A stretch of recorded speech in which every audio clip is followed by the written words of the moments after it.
Yaqhubeka impi yosamatekisi nokunqoba noma nokuyisa i-ANC. Siyawamukela futhi hamba phambili iGuluva TV. Cela ukuthi wenze lokhu. Subscribe, share, comment, like. Asithangane khona. Kanti makubingelela lesikhathi ekubingelela yena mathinta acabisa intombi zimqabela amehlakha abanye baqamela imali ethi bazi ngena kwethu. Uphina kuphi la kufunye khona lo mbukiso njengamanje ngiyakubingelela. Okubingelela uyena mathinta acabisa intombi zimqamela amehlakha abanye sebaqamela imali ethi bazi ngena kwethu. Iyaqhubeka impi yosamatekisi kanye ke nokuyisa iqembu le-ANC njengoba bechazile ukuthi abafisi nakancane ukuthi libuyele okhethweni liphinde liwine futhi njengoba bekuvezile ukuthi baxhaphazeke kakhulu esikhathini esedlule la kubala khona nama security nabantu abasebenza kwahulumeni baningi kakhulu nama graduate nabantu abangapheka 35 nabantu abanama criminal record kuthi umsebenzi abasawutholi ngesizathu sokuthi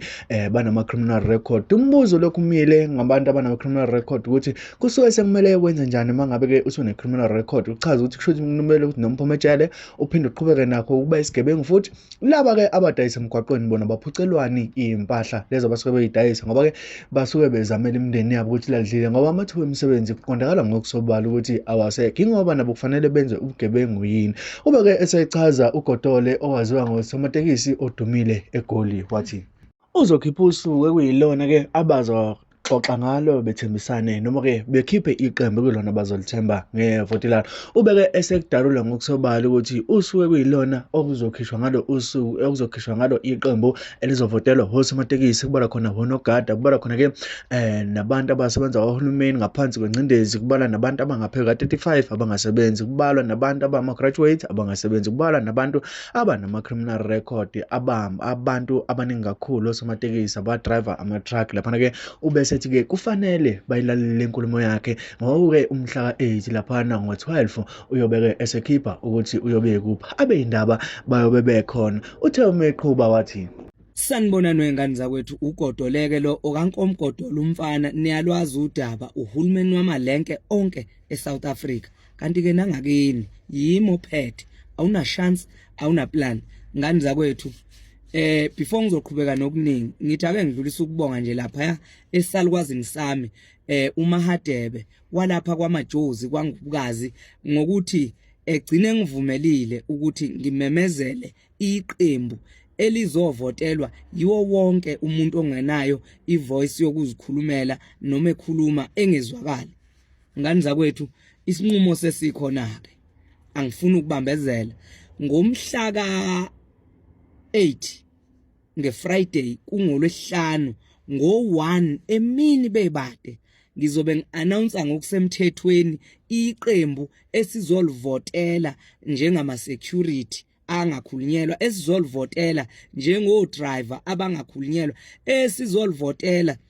njengabantu abana 35 iage as ama reject uma kukhulunywa ngeANC we reject umuntu na 35 awusawuthola umsebenzi kaGovernment oku government kuzoba yilaba abanezithupha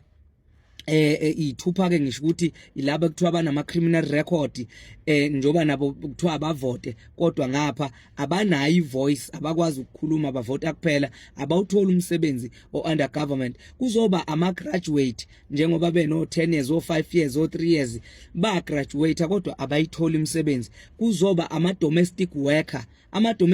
akekho umuntu owakhulumelayo awakhulunyelwe umuntu baxakekile. Kuzoba truck driver bano code 14 kodwa beno code 14 benjalo kufuneka isipiliyoni uzosithola phi lesipiliyoni esidingekayo bengaqashi bona kodwa when it comes to abantu abaqhamuka outside the country akufuneki experience kufuneka nje yena nelicense yakhe noma athi udriver ngeyanga kubo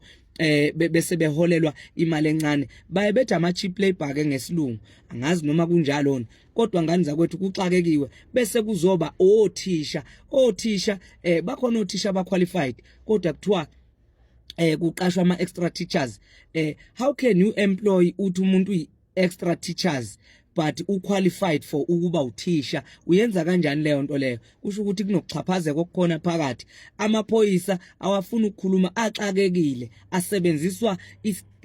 nje i-risk indaba yamaphoyisa kuzoba amasosha athathe yofakwa le mahlathini la umuntu angeke azafake ngisho ingane yakhe bethumela amasosha kokhongo njengoba sizwile futhi ukuthi kukhona amasosha adlulile emhlabeni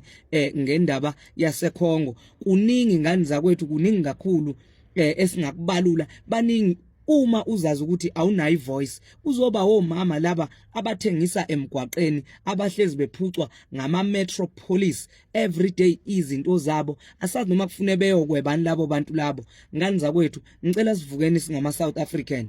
ngicela ukuthi ngomhla ka 8 kuzobe kuyi Friday le Friday eza ngomhla ka 8